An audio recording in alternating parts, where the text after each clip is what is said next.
Next, we will read the Four Noble Truths on page 11. I'll read the name, and then we'll read the explanation together. Dukkha, difficulty. Dissatisfaction comes from not living in accord with the truth of impermanence and interdependence. Samudaya, arising. The delusion of self-importance expressed through greed and anger is the cause of dukkha. Nirodha, cessation. The transformation of greed, anger, and delusion is the cure for dukkha. Marga, path. Shakyamuni Buddha taught the Eightfold Path as medicine for putting an end to dukkha. Namo Amida Butsu, Namo Amida Butsu, Namo Amida Butsu, Namo Amida Butsu. So we read this today because it kind of ties in with my Dharma talk. During the Buddhist time, medical knowledge and science was beginning to develop, and it was kind of a fad. It was all the rage. So they used a lot of medical analogies during that time, almost the way we use analogies about social media and DM and texting, and we use a lot of that kind of jargon now. They used a lot of medical jargon. And so the way the Four Noble Truths are set up, one way to look at it is going to the doctor's office. And so the first Noble Truth is the symptoms. This is the symptoms of our illness. We just don't see things clearly. We're not living in the truth of impermanence. And this leads to anger, ignorance, and greed, and lots of other things. So we come to the Buddha like a patient comes to the doctor, and we tell him what our symptoms are. Life is a struggle. Times are difficult. I have anxiety. And then next, the doctor or the Buddha would give a diagnosis. And he would say that the reason, the single cause for all this myriad of symptoms is a sense of self-importance, ignorance, not seeing clearly. And this is playing out as symptoms of greed, anger, in your everyday life. But the good news is the Buddha has a prognosis. The prognosis is good. You can be cured. There is a way to transform greed and anger and delusion. There is a cure for this. So it's kind of nice. There's one cause for this myriad of symptoms, and there's also, luckily, one simple treatment. And so he writes you a prescription, and he tells you that you need to practice the path, the way. You need to understand these truths and practice the Buddhist way. So this is the way I think about the Four Noble Truths. And one time, I always tell this story, Emily and Teague always had lots of earaches, and we always had to put earplugs in their ears. And my grandson, I don't know why, but he can go in the water and get a bath and get water in his ears, and nothing ever happens. But our kids had lots of earaches. And I think Emily was even like in the 5th grade, and I took her to the doctor's, and it was a physician assistant, and he was a little bit new. And he examined my daughter, and I could hear him talking under his breath. I could hear him say, you know, she's got a little bit of a fever, her ear's red, and there's a little bit of drainage. And then I heard him say, it's an ear infection. And then I heard him say, you know, she'll get well in about 3 to 5 days. And then I heard him say, I'm going to prescribe amoxicillin. And I got really excited. I wanted to yell at him and say, oh my gosh, that's the Four Noble Truths. That's exactly what the Buddha did. But I didn't want to freak him out, so I didn't say that. But this is kind of this idea, and we're very lucky that there's a single cause and a single cure. Because what if there was like tons of causes and tons of cures? That would be very difficult to make progress. So it's actually good news that there's one big hurdle and there's one big solution. So what I wanted to talk about today is how I got started in Buddhism. This happened in 1999, and it's such a good story that I thought maybe it wasn't true. I told somebody my personal story, and they thought it was so interesting, and then I was worried if maybe I created this as an urban legend. Like maybe this is a myth I've created about my coming to Buddhism. So I rushed home, and I did some research, And I'm so happy it's a true story. It really did happen. Maxwell Faraday at UCLA, on one of the buildings, it says, "Nothing is too wonderful to be true." So it's true, and it's wonderful. So what reminded me of this story, and I'll tell it to you shortly, is I was riding to the airport with Reverend Jerry Hirano, and he said that Buddhism really needs to offer new people a sense of hope, a sense of security. And I think that's totally true, because if you're seeking, you kind of want some affirmation that you're going to be okay. But when I came to Buddhism, I told Reverend Hirano it was actually the opposite. The message I got out of the first book I bought was really quite harsh, and it really challenged me. And I felt like for the first time somebody told me the truth. And that's what got me. It was kind of a cold slap in the face.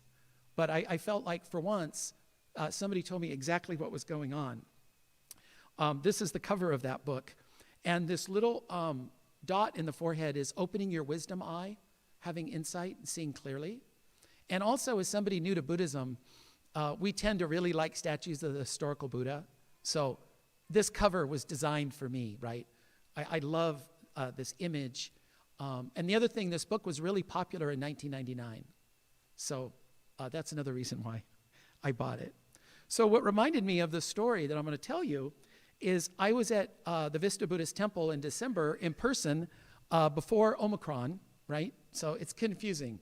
This was after Delta, but before Omicron. I was able to go to the Vista Buddhist Temple last year, and we had Osebo. It's a gift-giving thing to people that have helped you over the years, a way to show gratitude. And we played VBT Buddhist bingo.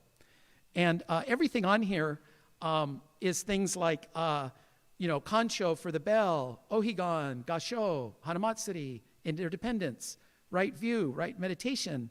And so everybody got a card with Buddhist topics on it.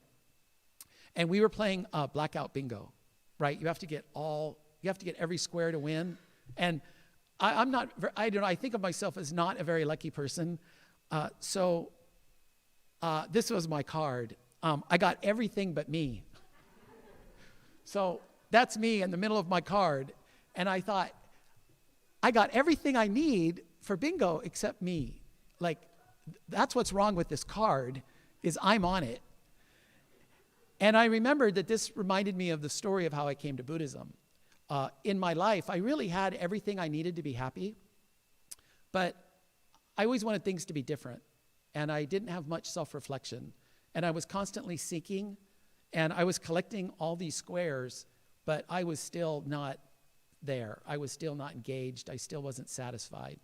And so it reminded me of this story of how I came to Buddhism. So this is the book I purchased. It was by Lama Suradas. And the thing that made this book lucky for me is he is a Buddhist convert like I am. He grew up in New York. He's a Jewish New York boy. And when he went to college, he realized he didn't want to earn more. He wanted to learn more. And so he quit his job. He went to Nepal and became a Tibetan Lama or monk in Nepal. And it's pretty intense. You're in the monastery 3 years, 3 months, and 3 days. And you know what he did after 3 years, 3 months, and 3 days? He signed up for another 3 years, 3 months, 3 days. So he practiced 6 years, 6 months, and 6 days before coming back to the United States. Now, this is not a practical path for me, right? I had 2 kids, I had a job, a mortgage, a house. There's no way I could do this. This is not for me. But he explained Buddhism to me in a way that I could really appreciate it. So my family came to Orange County Buddhist Church in 1997 for Hanamatsuri Festival, and it was a really moving experience. We saw the Naijin, the altar, and nobody was in here. The lights were on, the incense were burning. It was very quiet. So it was quiet. It was a beautiful smell, and we were kind of bathed in this golden light from the altar, and it kind of took my breath away. And I remember thinking to myself, I wish my life felt the way this altar looked. So we are easily distracted by shiny things. like BMWs and 70-inch TV sets. And the Buddha knew that. So this is bright and shiny, and it's meant to distract us to something that's true and real. And this really shook me. But we went back home. I got back to work. I got back to my old habits, and I kind of forgot about it. But 2 years later, things were still not going well. In hindsight, I was seeking something, but I didn't know what. I got married. I had kids. I own a home. I had a good job. I started taking guitar lessons. I ran 3 or 4 marathons. But I found that when I was running, I felt very calm and relaxed. And when I played guitar, I felt very calm and relaxed. But you can't do that 24 hours a day, right? And you can't run all the time. My Achilles tendons were starting to break down. So I had to find something that I could integrate into my everyday life, a practice, an activity, and it was going to be Buddhism. I just didn't know it yet. So I actually went to my email and I looked up the receipt. So I have evidence. This is not just hearsay. It was a day before St. Patrick's Day, 1999. I was at work on the computer eating my sandwich, and at 11:51 a.m., I bought this book. I got it for only $10.95. I don't know why it says $12 down there, but maybe it was $12 list and $10.95. And I bought Awaken the Buddha Within, Tibetan Wisdom for the Western World. So I got this book. I tell people it took 2,500 years for Buddhism to leave India, travel through China, go through Japan, and end up at my front door in 1999. So, and I had Prime, right? I had overnight shipping. It still took 2,500 years. So I started to read the book at night. I was what they call now a nightstand Buddhist. And I read the book, and I read the first couple chapters, and I remember getting goosebumps, and I closed the book, and I said to my wife, oh my gosh, this is it. This is what I've been looking for my whole life. I always kind of felt this way, but I didn't know there was a thing called Buddhism. So the story I'm going to tell you, I thought was really super unique, and I'm like really like a 1 in a million Buddhists, but this story is very common for converts. The details are different, but this narrative arc is the same. So I thought this was the greatest book ever written in the history of books, but in hindsight, I think I was just really, really ripe to hear the teachings. I was at my wit's end. I tried everything. I was struggling, and I knew it. And this book arrived, so I was like on the edge, right, leaning in. I really wanted to find something. So every book has a organizing principle. This book is basically organized off the Eightfold Noble Path, 8 chapters, and he'll go over what right view would mean in your everyday life. What would right view look like at work? What would right speech look like? What would right thought look like? And he'll say, you're coming home from a bar, it's 1 a.m, these are very real world examples. But the other thing he did in the beginning of the book, and I did remember correctly, starting on page 3, there was a chapter called We Are All Buddhas. And in this, he's actually introducing the Four Noble Truths, which makes sense. Most books in Buddhism, you start with the Four Noble Truths, and then you enter into the Eightfold Path. So it's these Four Noble Truths that really kind of shook me. So the first one was, he doesn't say life is suffering. He says there is suffering in life. So a little bit softer, a little bit different. But there is suffering in life. People die. There's wars. We have pandemics. But most of the suffering that I was experienced was self-inflicted, right? It wasn't really outside things that were bothering me. It was the suffering I was generating from the inside out. But I always thought it was an external problem. I was always seeking solutions to myself outside myself. So I wanted to give you a couple quotes. This is actually the book from 1999. It's all yellow here. This is a sacred book to me. When they build the John Turner Memorial Buddhist Library after I pass, this is going to be in a glass case with a light on it, vacuum sealed. So I actually even had Post-it notes on the part that shook me. So I was like, oh, this is easy to track down. I already put Post-it notes on here. So this is how Lama Surdas explains it to a Western person. He says, as Westerners, this isn't how we have been conditioned to think. We keep looking outside for answers. We look for lovers, friends, parents, authorities, and even children to answer needs that they can't possibly fulfill. We have fantasies about career, romance, friendship, and intimacy. We are so full of fantasies about the past and the future. Often we don't want to let go of these fantasies because we fear that doing so means giving up on life. But that's not how it works. In truth, unrealistic expectations tarnish our appreciation of life and weigh down the buoyancy of the present moment. So I was constantly lamenting the past and worrying about the future. I was never in the present moment. And then he goes on to say, don't we all tend to think mainly in terms of the gratification of our desires and securing our place in the world? Haven't we all been conditioned to place primary emphasis on persona or how we appear? Our common languages abound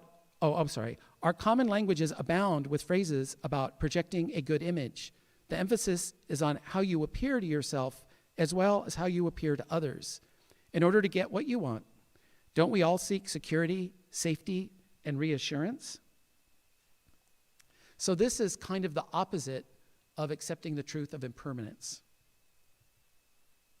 And then next, he kind of falls down into the next Four Noble Truths, that there is a single cause to all these problems that we have.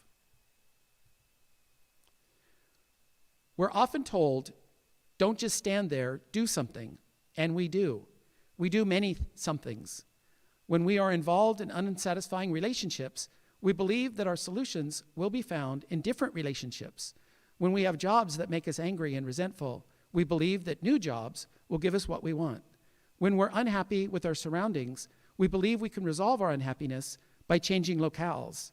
Then, when our problems refuse to go away, we complain that we're stuck and look for ways to get moving. So, this was my life strategy, right? I thought if I could only get a new job, if I could get a new house, if I could just change my externals, then I would be happy. And when I was a little boy, my mom used to tell me, if it's everybody else's fault but yours, if the problem is everyone else but you, she looked at me and said, it's you. It's you. So this is Tibetan Buddhist wisdom being channeled through my mother. So I realized the problem was me. It's not the world. I could change everything. I could have a different childhood. I could be born in a different country. Everything could be different, and it's not going to make a difference. We take this kind of logic even further when we reduce life to an ongoing competition, trained and conditioned to believe that life is about achievement, about winning, losing, and self-assertion. We put much of our energy into momentary solutions. It's no wonder so many of us feel alienated, alone, exhausted, cynical, and disheartened. So then he talks about the way out. So this would be the Noble Truths 3 and 4, right? We have a prognosis and we have a treatment. The path to enlightenment and awakening is the opposite of squelching and containing yourself or trying to keep up a nice, efficient, stainless steel persona, very shiny, but also very hard and cold. There is no substitute for living a juicy, genuine life of Buddha activity. The Buddha is bubbling, happy, and sad. Waking up the Buddha is letting go of your fixed persona and becoming awake, liberated, and aware. So, I don't really think Buddhists become very quiet and calm and peaceful, right? It's how we see the world and how we engage. I thought about this morning. I'm still really type A. I don't know if you've noticed, but I'm really type A. And I think I should write a book. I'm thinking the title should be The Type A Buddhist or Buddhism for Type A People. I haven't changed in terms of my characteristics, but how they play out and how they interact with the world has changed. So, rather than fixating on my salary or the value of my home or getting a new car, I kind of fixate now on studying Buddhism, practicing the way. The Dalai Lama even once said, like the movie Wall Street, he actually said that greed is good. He said craving is good. That's not the problem. We just need to have insight, and we need to crave the right things. So he said craving Buddhism, craving a spiritual path, craving meaning in your life, that's the cure. That's a good thing. So it's not the craving that's the problem. It's seeking after things that appear permanent that aren't, is what causes us to suffer. So, starting on a spiritual path means leaving the superficial currents and getting into deeper waters of real sanity. We're not just swimming against the stream here, we're actually plumbing the deeper waters of being in order to reconnect with our own innate nature. Where do we start? After he arrived in India in 1959, an old Lama was asked, "How did you manage to escape from Tibet and cross the high and snowy Himalayas by foot?" And his answer was, "One step at a time." So Buddhism does not really present a worldview. It doesn't make a lot of grand philosophical statements. It's something that's very personal. It's a very personal story. It's something that we do as individuals step by step. So it's not really prescribing the way society should be, or how the world should operate, or how people should solve great giant social problems. It's how do I ground myself? How do I move forward one step at a time? And how do I integrate that practice into my everyday life? And some of the ways I do it now, I heard the other day that if you take all the people in California that work full time, I heard a statistic that 40% of them are below the poverty line, right? There's some things we could do just in our own neighborhood. So, one of my practices is I always make eye contact and smile and really give respect to all service workers. And I also have a habit of over-tipping. And my wife made a good point. They have to do a good job. That's true. But then I tend to over-tip because, people need help. And this is a direct way that I can make a difference in my life, one-on-one. So there's a lot of things we can do in our everyday lives that really make a big difference. And we just have to go step by step. And, the Buddha is saying our prognosis is quite good, but you have to do the work, and you have to focus, and you have to have faith and confidence that there's a payoff. And sometimes we get that confidence by reading books. Sometimes we need that logical, rational justification so that we step forward and we kind of commit and we take action. So, it's hard to commit to for a training program or joining a gym unless you really think the trainers are good, the program they have you on is effective. But once you're convinced of that and you see it has value, and also you see that others have done it and they have made improvements. And that's one of the things Jim Pollard, an MA at OCBC, talks about. When you see Sangha members at our temple and you see the way they act and the way they behave and the way they carry themselves, it gives one hope. And I noticed such a difference between my work environment and the environment at OCBC. At the festival, the Hanamatsuri festival that we went to in 1997, it seemed like a beehive. Everybody was working together. Nobody was really in charge, and I mean that in a complimentary way, and yet everything seemed to get done. And everybody was deferential to one another, and everybody was happy and calm, and nobody screamed. And I thought, this is so unlike my work environment. We don't do any of this. So I really thought it's a different way of living. And by coming here and being part of a Sangha, you begin to model those behaviors, and they begin to rub off on you. And you kind of adopt this new culture, this new narrative in your life. So I never got bingo this day. But I felt like I did get Buddhist bingo in my life. So I felt that was a good victory. So I'd like to close my Dharma talk with the Four Noble Truths, with the symptoms, diagnosis, prognosis, and prescription metaphor intact. So please join me. Dukkha, difficulty.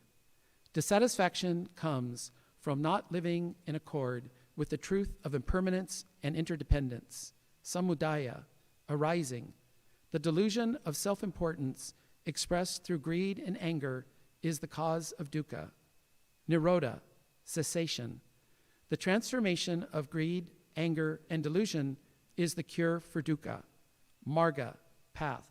Shakyamuni Buddha taught the Eightfold Path as medicine for putting an end to dukkha. Namo Amida Butsu, Namo Amida Butsu, Namo Amida Butsu, Namo Amida Butsu. Thank you very much.